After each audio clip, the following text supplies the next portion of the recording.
జై శ్రీరామ్, అందరికీ నమస్కారం. వెల్కమ్ టు న్యూస్ అఖండ. నేను మీ కస్తూరి శ్రీధర్. మిత్రులారా, మొత్తానికైతే అర్బన్ నక్సలైట్లకు ఒక భారీ షాక్ తగిలింది. సరే, ఇంతకు ఏం జరిగింది ఏందనేది ఈ న్యూస్ ద్వారా మీకు చెప్పే ప్రయత్నం చేస్తా, ఓకేనా?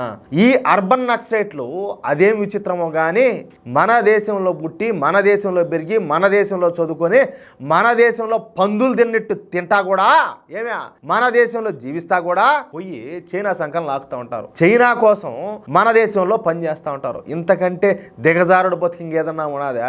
ఇంతకంటే దిగజారుడు బతికింగ్ ఏదైనా ఉండదా అంటాలే. మీరు నిన్న గమనించారో లేదో, చైనా ఒకవైపు పాకిస్తాన్లో ఉన్నటువంటి తీవ్రవాదానికి వ్యతిరేకం అంటూనే ఇంకోవైపు పాకిస్తాన్కు సపోర్ట్ చేసింది. అర్థమవుతుందా? ఏది యుద్ధం వద్దు, యుద్ధం చేయొద్దు, మీరు ఈ ఉద్రిక్తతలన్నీ కూడా మీరు తగ్గించుకోవాలా, శాంతిని పాటించాలా, అది చేయాలా, ఇది చేయాలని చెప్పేసి మన దేశంలో ఉన్నటువంటి ఈ చైనా సంతంతా కూడా, ఈ కమ్యూనిస్టులంతా కూడా, ఆ భావజాలం కలిగిన వాళ్ళంతా కూడా ఈ చైనా ఏదైతే మాట్లాడినారో వీళ్ళ నోటికుండా అయ్యే మాటలు వచ్చినాయి. చూశారు కదా మీరు కూడా. దీన్ని బట్టి మీరు అర్థం చేసుకోండి, వీళ్ళు మన దేశానికి ఎంత దరిద్రంలాగా దాపరిచ్చారో. అర్థమవుతుందా? వీళ్ళు చైనా యొక్క ప్రణాళికలను ఇక్కడ మన దేశంలో అమలు చేస్తూ ఉంటారు. వాళ్ళనే అర్బన్ నక్సలైట్లు అంటారు. వీళ్ళు మావోయిస్టులను తయారు చేసి దేశంలో హింసాత్మక సంఘటనలు ప్రోత్సహిస్తూ ఉంటారనమాట. తద్వారా విదేశాల నుంచి వచ్చేటటువంటి నిధులతో మన దేశంలో ఫుల్గా ఎంజాయ్ చేస్తూ ఉంటారు. మామూలు ఎంజాయ్ గదిలు చేసేది నెక్స్ట్ లెవెల్లే. సరే, అంటే అడవుల్లో మావోయిస్టులు ఉన్నంత వరకు ఈ అర్బన్ నక్సలైట్లకు తిరిగైతే ఉండదు. వీళ్ళు ఆడింది ఆట, పాడింది పాటగా ఉంటా వస్తుంది. ఈ మావోయిస్టులను అడ్డం పెట్టుకునే వీళ్ళు దేశ వ్యతిరేక కార్యకలాపాలు, చైనా అనుకూల కార్యక్రమాలు నిర్వహిస్తూ ఉంటారు. ఇక ఈ మావోయిస్టులు చైనా యొక్క ఆలోచన విధానంతో పనిచేస్తూ ఉంటారు. వీళ్ళ టార్గెట్ మొత్తం కూడా మన దేశాన్ని విచ్ఛిన్నం చేసి వివిధ దేశాలుగా విభజించి ఆ తర్వాత ఆ దేశాలలో, ఏది ఈ ముక్కలైపోయినటువంటి దేశాలలో కమ్యూనిస్టు ప్రభుత్వాలను ఏర్పాటు చేసి చైనాకు సామంత రాజ్యాలుగా చేయాలనేదే ఈ మావోయిస్టుల యొక్క ఉద్దేశం. చూడండి ఎంత కుట్ర దాగి ఉండదో. అందుకే నరేంద్ర మోడీ ప్రభుత్వం ఈ మావోయిస్టుల మీద ఉక్కుపాదం వేసి తొక్కుతుంది. అట్నే దొరికినోడిని దొరికినట్టు ఎన్కౌంటర్ చేసి పారదొబ్బుతున్నారు. ఇందుకోసం ఆపరేషన్ ఖగార్ను కేంద్ర హోంశాఖ మంత్రి వర్యులైనటువంటి అమిత్ షా గారు ప్రారంభించారు. ఈ క్రమంలోనే గత 15 నెలల సమయంలో 400 మందికి పైగా నక్సలైట్లు హతమవుగా 1200 మంది వరకు ఈ నక్సలైట్లు ప్రభుత్వం ముందు లొంగిపోయినారు. సరే, ఇప్పుడు ఈ ఆపరేషన్ ఖగార్ అంతిమ దశకైతే చేరుకునింది. దాదాపుగా 1000 మంది మావోయిస్టులు ఇప్పుడు కర్రిగుట్టలో దొరికిపోయినారియా.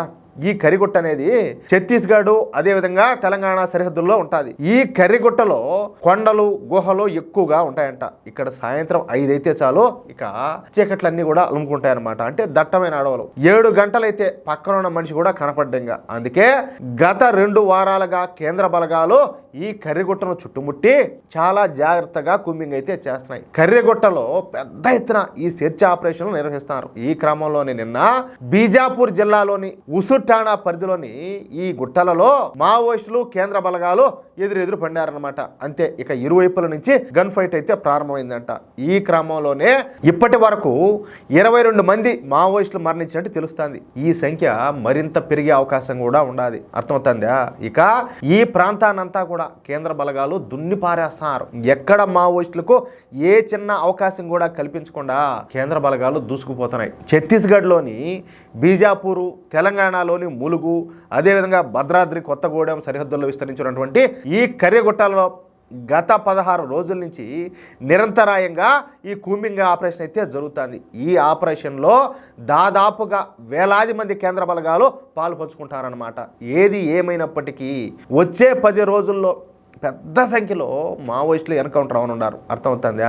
ఇందుకు కదా వీళ్ళమ్మానైనా ఈ మానవ హక్కుల సంఘాలంట, ఏదో ప్రజా సంఘాలంట, ఏదే అంతా చైనా బానిసలే. వీళ్ళందరికీ అసలు ఏం గుడ్లు ఆగడం లే. ఒళ్ళి మీద నోటీస్ అయితే కొట్టుకుంటున్నారు. అన్యాయం జరిగిపోతుంది, దీని మీద చర్యలు తీసుకోవాలా, దీని మీద చర్చలు జరపాలా, ఇది ఆపాలా, ఇది ఘోరం, ఇది దానం అని చెప్పేసి కాదు.